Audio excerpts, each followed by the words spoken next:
शुरू कर रहे हैं भाई 13H। 13G तक का आप लोगों को समझा दिया गया है। 13H देखेंगे। देखो इसने कहा अर्धगोला है, इसमें अर्धगोला बेलन पता नहीं क्या क्या है, सब चीज़ समझने की कोशिश करेंगे। अतः लघुतरे कर रहे हैं हम पहले। इसने कहा एक अर्धगोले की त्रिज्या 6 सेंटीमीटर। ला भाई दिखा दिया उधर, ये देखो ये करेंगे 13H। और ये सवाल है एक अर्धगोले की त्रिज्या 6 सेंटीमीटर है, इसका आयतन ज्ञात करना। ठीक है ना। तो देखो अर्धगोले की त्रिज्या R बराबर दे रखी 6 सेंटीमीटर, आयतन बताना।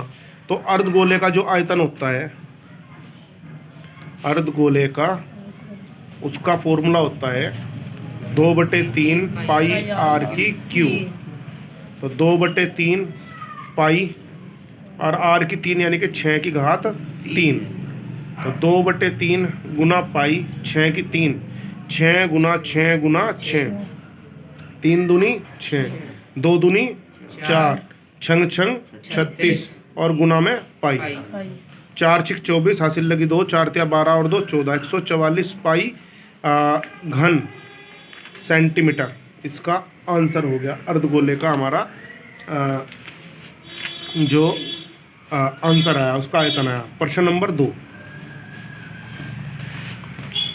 दो गोलों के आयतनों में 1:8 का अनुपात है। दो गोले हैं, उनके आयतनों का अनुपात दे दिया अलग अलग। गोलों की त्रिज्याओं का अनुपात ज्ञात करना। अच्छा सवाल है, देखेंगे। पहले गोले की त्रिज्या बराबर R1 माना और दूसरे गोले की त्रिज्या बराबर R2। तो हम आयतन लिखेंगे। पहले गोले का आयतन और बटे में दूसरे गोले का आयतन। कितना अनुपात दे रखा दोनों का? 1:8। तो 1/8 लिख देंगे। पहले गोले का आयतन का फॉर्मूला लगाएंगे 4/3 पाई R1 की 3 और दूसरे गोले का आयतन लगाएंगे 4/3 पाई R2 की 3 बराबर 1/8। 4/3 से 4/3 कट गया, पाई से पाई कट गया। R1 की 3/R2 की 3। अब इसे एक R1/R2 की 3 पूरे की 3 लिख लिया। और 1/8 को हम लिख सकें 1/2 की घात 3, क्योंकि 8 जो होता है 8 को लिख सकते हैं हम 2 गुना 2 गुना 2, यानी कि 8 जो है वो 2 की 3 है। और 1 को तो हम कितनी बार लिख सकें? 1 गुना 1 गुना 1 गुना 1 गुना 1, एक ही आएगा। तो ये हो गया 1/2 की घात 3। अब इधर भी 3 इधर भी 3, 3 से 3 कैंसिल। तो क्या आ गया? R1/R2 बराबर 1/2, यानी कि R1:R2 बराबर 1:2 आंसर। देखो भाई अब तीसरा सवाल। किसी गोले की त्रिज्या √3 सेंटीमीटर है, गोले का आयतन ज्ञात करना। बहुत बढ़िया सवाल है, देखो कैसे करेंगे। देखो भाई गोले की त्रिज्या दे रखी √3 सेंटीमीटर। तो R बराबर √3, आयतन बताना गोले का। तो गोले के आयतन का फॉर्मूला 4/3 पाई R की 3। तो 4/3 गुना पाई R की 3 यानी कि √3 की घात 3। तो ऐसा लीख लो 4/3 गुना पाई √3 गुना √3 गुना √3। देखो 4/3 गुना पाई √3 की √3 में गुना होगी 3 आ जाएगा और √3 अलग रह गया, 3 से 3 कट गया। तो 4 √3 बच गया। 4 √3 पाई घन सेंटीमीटर आंसर आ गया। चौथा सवाल। दो गोलों की त्रिज्याओं में दे दिया भैया अनुपात। देखो पहले दिया था आयतनों में अनुपात, अब दे दिया त्रिज्याओं में अनुपात, और अब आयतनों का पूछ लिया। उल्टा है इसका, पहले आयतन में दिया था त्रिज्या में पूछा था, अब त्रिज्या में दिया आयतन में पूछा। लेकिन सूत्र उसी तरह लगेगा, काम उसी तरह करेंगे। कैसे देखेंगे? तो हम लिखेंगे माना पहले गोले की त्रिज्या R1 और दूसरे गोले की त्रिज्या R2। तो R1 और R2 में कितना अनुपात दे रखा? 3/4 का। तो हम लिखेंगे पहले गोले का आयतन और बटे में दूसरे गोले का आयतन बराबर 4/3 पाई R1 की 3, 4/3 पाई R2 की 3। 4/3 पाई से 4/3 पाई कट गया। ये आ गया R1/R2 की घात 3। R1/R2 का मान है 3/4, तो इसकी पावर आ गई 3। 3 की 3 तो हो 27 और 4 की 3 हो 64। यानी कि अनुपात कितना आ गया, 27:64 का अनुपात आ गया। एक ठोस गोला जिसका व्यास दे दिया, और मैंने बता रखा जो व्यास होता है वो त्रिज्या का दुगुना होता है। अगर हम व्यास का आधा कर देंगे तो त्रिज्या आ जाएगी। तो एक ठोस गोला जिसका व्यास 4.2 सेंटीमीटर है पूर्णतः जल में डुबोया जाता है। कोई कांच का गोला है, कंचा तो देखा ही होगा। सपोज करो कोई कंचा है, पानी में फेंक दिया और पानी में क्या हो जाएगा, कंचा डूब जाएगा। तो ठोस गोले द्वारा विस्थापित जल का आयतन ज्ञात करो। अब वो उतना जितना गोले का आयतन होगा उतना ही पानी हटा देगा वो।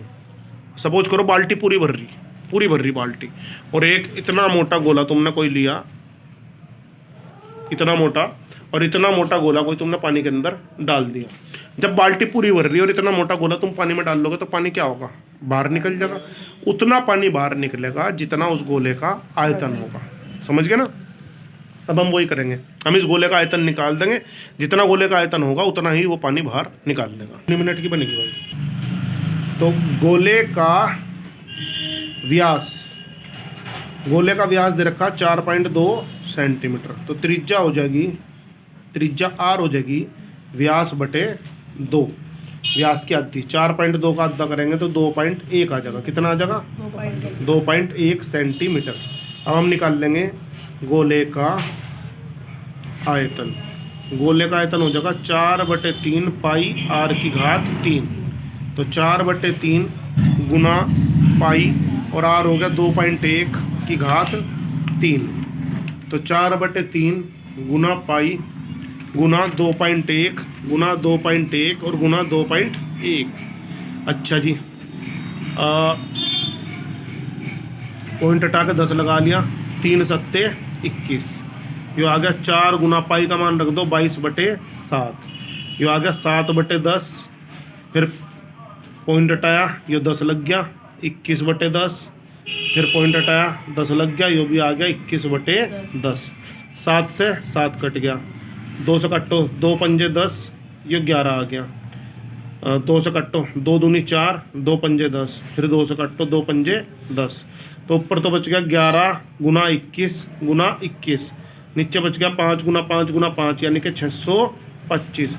जब तुम काटा फिट्टी करोगे, इसकी कैलकुलेशन करोगे, इसे काटोगे तो पॉइंट में इसका आंसर आएगा, और पॉइंट में इसका आंसर आ जाएगा लगभग 38.80 सेंटीमीटर की 3 के करीब इसका आंसर आ जाएगा।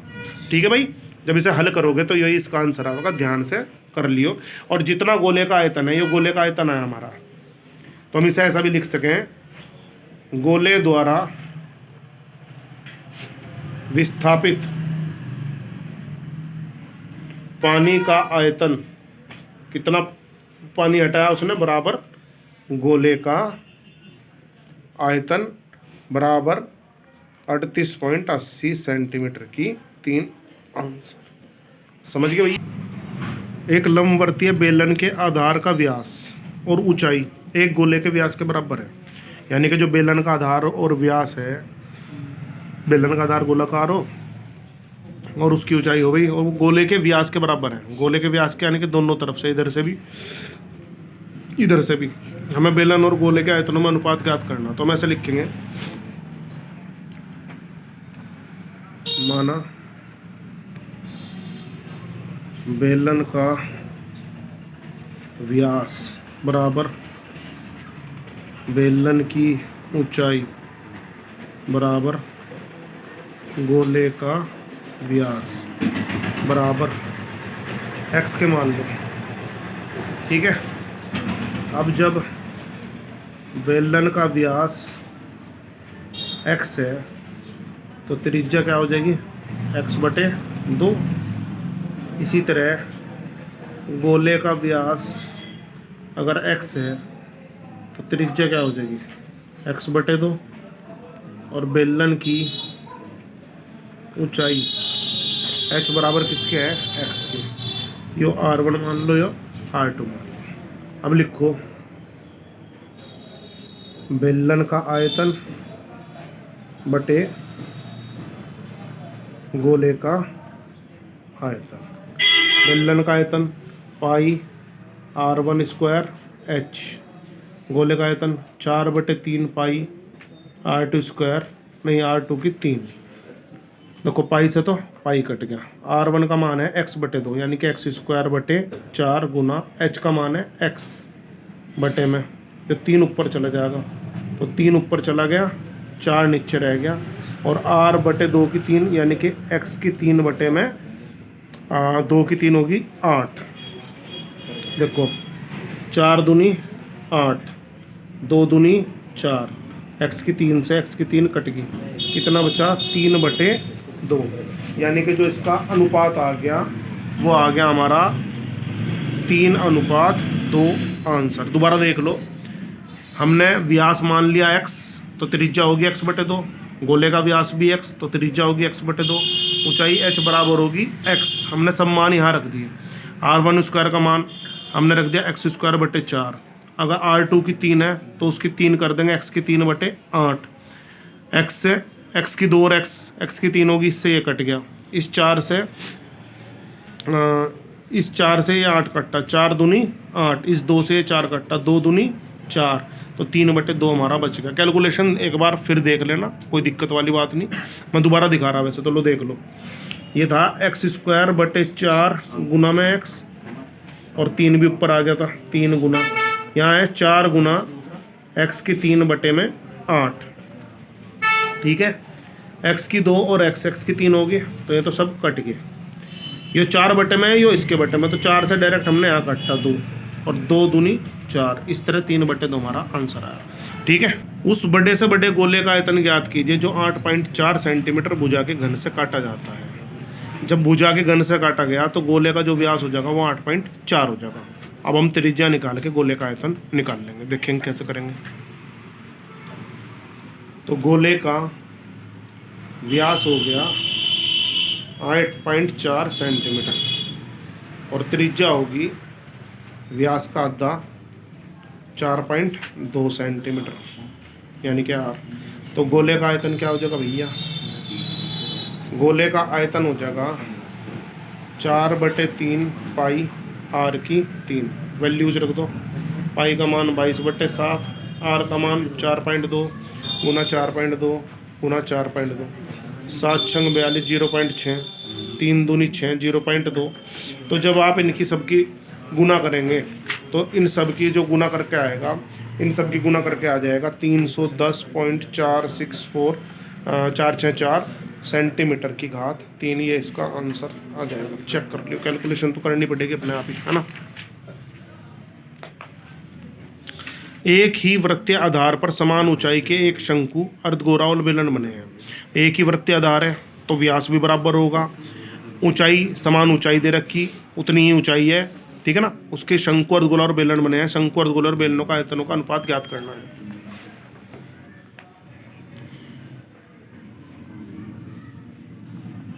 बेलन की ऊंचाई h बराबर ये भी x होगी, त्रिज्या बेलन की त्रिज्या बराबर हो जाएगा गोले की त्रिज्या अर्धगोले की, और बराबर शंकु की त्रिज्या, ये भी सबकी क्या नाम आपकी x होगी, ऊंचाई भी सबकी बराबर होगी, है ना, x ही होगी। अब क्या करेंगे आप, यहाँ लिखेंगे शंकु का आयतन अनुपात अर्धगोले का आयतन अनुपात बेलन का आयतन। शंकु का आयतन 1/3 पाई, r तो x हो ही गई, तो r² h रख लो, चलो अभी रखेंगे। अनुपात अर्धगोले का आयतन 2/3 पाई r की 3, बेलन का आयतन पाई r² h, रख दो सबकी वैल्यूज। देखो पहले तो पाई से पाई तीनों में से कट गया, यहाँ बचा 1/3, r हो गया x², h भी x, 2/3, ये हो गया x की 3, और ये हो गया x की 2 गुना x। देखो सब बराबर हो गए, ये भी कट गया, क्या बचा 1/3 अनुपात 2/3 अनुपात 1। ये 3 एलसीएम आके ऊपर चला जाएगा, यहाँ क्या बचेगा 1:2, या तो 3 से गुना कर दो, चलो सब में 1 गुना 3/3, 2 गुना 3/3 और 3, 3 से गुना करें ना, 3 से 3 कट गया, 3 से 3 कट गया, क्या बचा 1:2:3। यही किसी ठोस गोले और किसी ठोस अर्धगोले का संपूर्ण पृष्ठ का क्षेत्रफल बराबर है। गोला और अर्धगोला, उनका संपूर्ण पृष्ठ का क्षेत्रफल बराबर है, उनका आयतनों का अनुपात बताना। देखो कैसे करेंगे।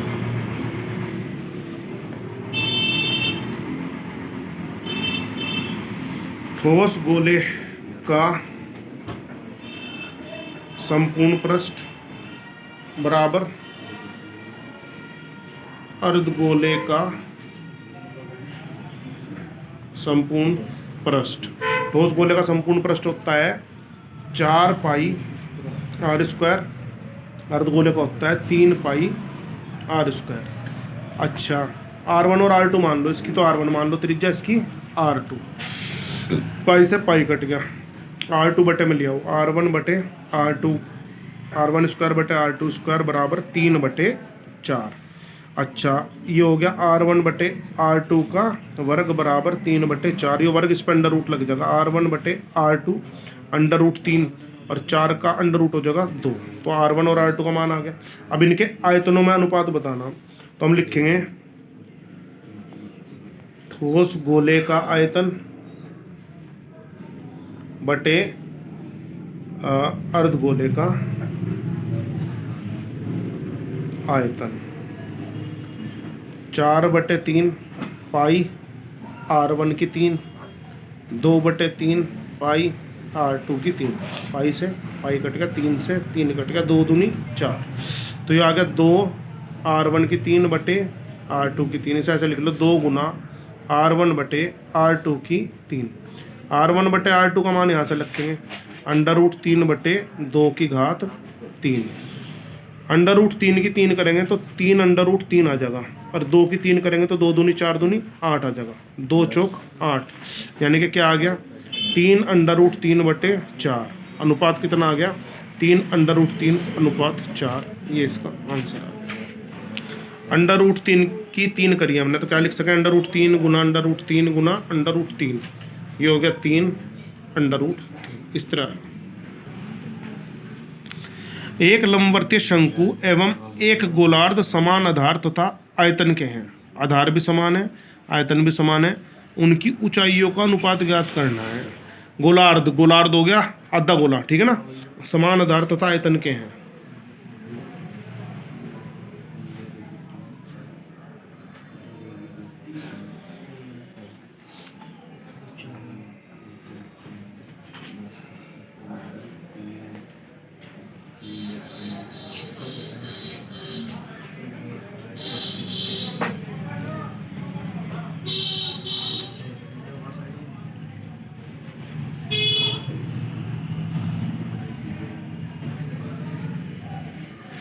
शंकु की त्रिज्या r1 और अर्धगोले की त्रिज्या r2 मान ले, लेकिन आधार समान है, इसलिए r1 बराबर किसके हैं, r2 के। तो हम लिखेंगे शंकु का आयतन बटे में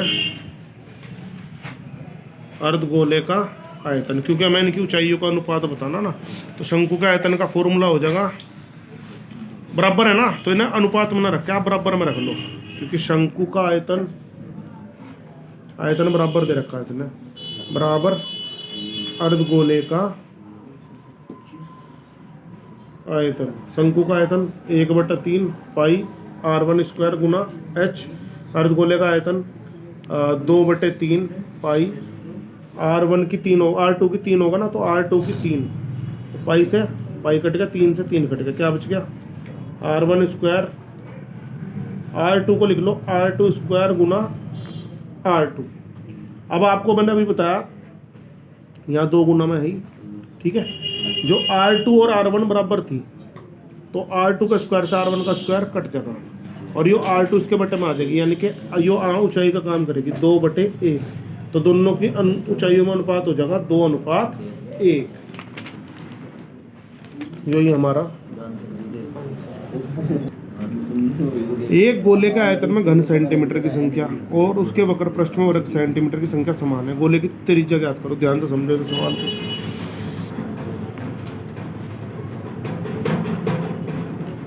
गोले का आयतन बराबर है गोले का वक्र पृष्ठ आयतन 4/3 पाई आर की 3। गोले का वक्र पृष्ठ 4 पाई आर स्क्वायर। पाई से पाई कट गया, ठीक है जी।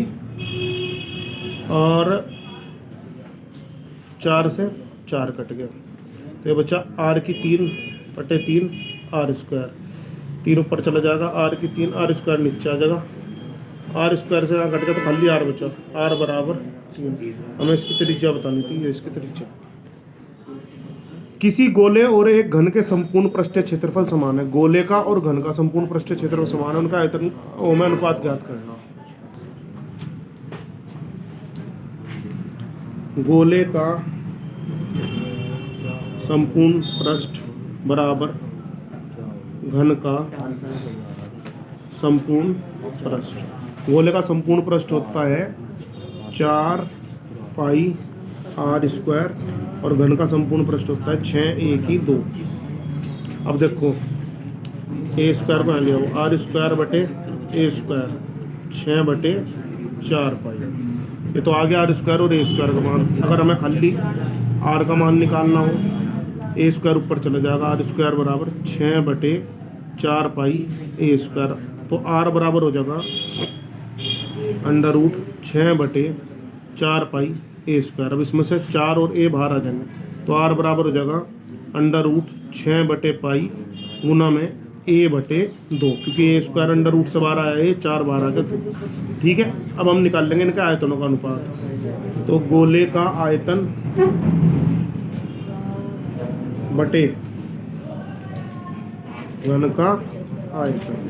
गोले का आयतन क्या हो गया 4/3 पाई आर की 3 और घन का आयतन हो गया ए की 3। अब इसे देखो हल करो, 4/3 गुना में पाई, इसे लिख लो आर स्क्वायर गुना आर, और यहाँ लिख लो ए की 3 को ए स्क्वायर गुना ए। तो 4/3 4 पाई और आर स्क्वायर बटे, देखो ए स्क्वायर का मान मैंने ऊपर निकलवाया तुम्हें, आर स्क्वायर बटे ए स्क्वायर का मान है 6/4 पाई। ये रख दो 6/4 पाई। और आर का मान ये निकला हुआ है, देखो अंडर रूट में 6/4 पाई, वो 6/पाई और गुना में a/2 और बटे में क्या है ए। सारे मान रख दिए हमने।